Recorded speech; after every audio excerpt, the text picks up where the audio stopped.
ছি ছি ছি, এবার অঞ্চল সভাপতির এই কাণ্ড। পশ্চিম মেদিনীপুরের নারায়ণগড়ে তৃণমূলের পার্টি অফিসের মধ্যেই ধর্ষণের অভিযোগ। পুরনো বিবাদের মীমাংসা করতে গিয়ে ধর্ষণের শিকার হলেন এক গৃহবধূ। ভাবতে পারছেন কতটা লজ্জাজনক পরিস্থিতি? একজন অঞ্চল সভাপতি তৃণমূলের, সে করছে ধর্ষণ, তাও আবার পার্টি অফিসে। নারায়ণগড় থানায় এমনটাই লিখিত অভিযোগ করেছেন নির্যাতিতার স্বামী। পুলিশ ও পরিবার সূত্রে জানা গেছে, রবিবার সকাল 10টা নাগাদ তৃণমূলের অঞ্চল সভাপতি লক্ষ্মীকান্ত সিট পুরনো একটি বিবাদের মীমাংসার অজুহাতে তৃণমূল অফিসে ডেকে পাঠায় নির্যাতিতাকে। ওই যে নির্যাতিতা, তাকে ডেকে পাঠায় এবং বলা হয় দরখাস্ত জমা দিতে হবে। যে বিবাদটা আছে সেই বিবাদের মীমাংসা করতে দরখাস্ত জমা দিতে হবে। কিন্তু সেখানে গেলে তার উপর পাশবিক অত্যাচার চালায় তৃণমূলের অঞ্চল সভাপতি লক্ষ্মীকান্ত সিট। ভালো করে নামটা মনে রাখবেন, নোট করে রাখবেন। এই কাজে তাকে সাহায্য করেছে স্থানীয় তৃণমূল নেতা শক্তি ভূঁইয়া।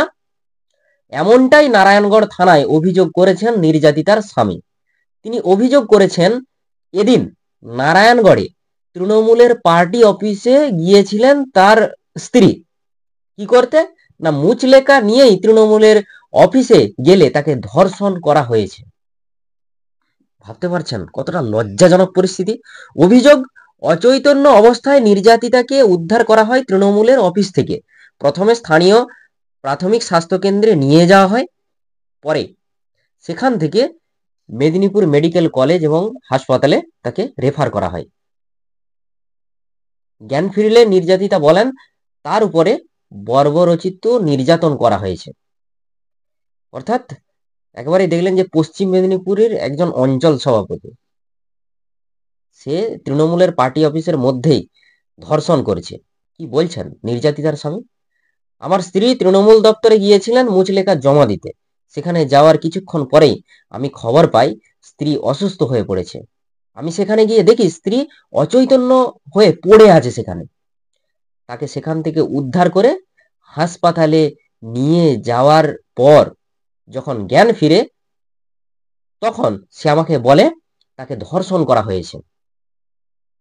অভিযুক্ত লক্ষ্মীকান্ত সিট ও তাকে এই কাজে সাহায্যকারী তৃণমূল নেতা শক্তি ভূঁইয়ার দৃষ্টান্তমূলক শাস্তির দাবি করেছেন নির্যাতিতার স্বামী, পরিবার, স্থানীয় মানুষজন।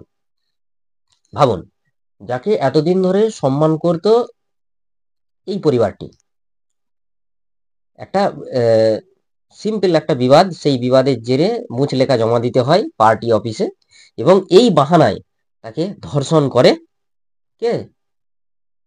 সিট। নামটাও নিতে লজ্জাবোধ হয়। এরা হয়েছে তৃণমূলের অঞ্চল সভাপতি। আবার হাসপাতালে, আপনারা ভিডিওটা পুরোটাই দেখবেন, হাসপাতালে যখন নিয়ে যাওয়া হয় পার্টি অফিস থেকে উদ্ধার করার পর, তখন তার সাঙ্গপাঙ্গরা আবার চড়কিল থাপ্পড় দেওয়ার চেষ্টা করে। তার স্বামী কিন্তু একেবারে লাইভ করতে থাকে, ভিডিও করতে থাকে, এবং সেটা দেখে আরো চটে যায় তারা। তো এই হচ্ছে পরিস্থিতি। দর্শক, পুরো ভিডিওটি একবার দেখুন। এইভাবে তুমি একটা মহিলাকে পার্টি অফিসে ডেকে ডাকুন আইসুন নাকি? হ্যাঁ শালা, পার্টি অফিসে তুমি একটা মহিলাকে এরকম করে রেপ করোটো, শালা আইসে আমরা ছাড়াই দিই। হ্যাঁ, তুমি একটা অঞ্চল সভাপতি হয়ে এরকম করোটো, বাবু হাত জোড়ো। হ্যাঁ শালা, আমরা কি করে মুখ দেখাইবো? পার্টি অফিসে আইসবো কি করে? হ্যাঁ, তোমরা একটা শালা লক্ষ্যাকু কত ভালোবাসতি তোমাকে, বিশ্বাস করতে তুমি একটা অঞ্চল সভাপতি হয়ে এরকম করলো। হ্যাঁ, একটা অঞ্চল সভাপতি হয়ে এরকম করোটো, হাত জোড়ার কি আছে? চলো চলো, এখানে থাকো নি মা, পালি চলো, ফাঁসে দিবে এরা। ঠিক আছে, একটা অঞ্চল সভাপতি একটা পার্টি অফিসে মহিলাকে আজকে তাকে তোমরা ধরে এরকম করে রেপ করো তো, ইস, পালি চলো, থাকো নি এখানে। মাকে আইসে এখানে হসপিটালের উপরে হাত তুলো গায়ে করে তোরা লোচনা, তোরা এত কিছু কারবার করছো, তার উপরে আবার এ করলু তোরা। হ্যাঁ, তুই সেখানে এত সব কারবার করছো, আইসে এখানে আবার হাত তুলুটু মার গায়ে। হ্যাঁ, তোরা সবাই মিলে। হ্যাঁ বলি কি তুই মার গায়ে হাত তুললু কেন? আইসে এখানে তোরা মার গায়ে আবার হাত তুলো, তোরা এত বড় একটা কাজ করার পরে আইসে আবার মার গায়ে হাত তুলো তো এখানে।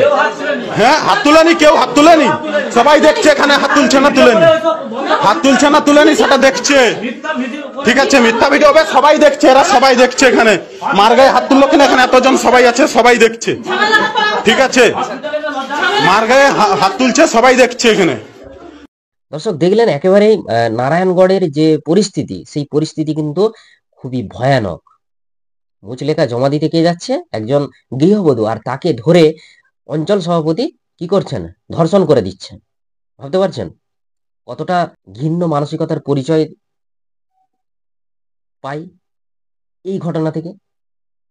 দর্শক কি বলবেন জানাবেন কমেন্ট বক্সে। দেখতে থাকুন নিউজ 10 বাংলা। ধন্যবাদ।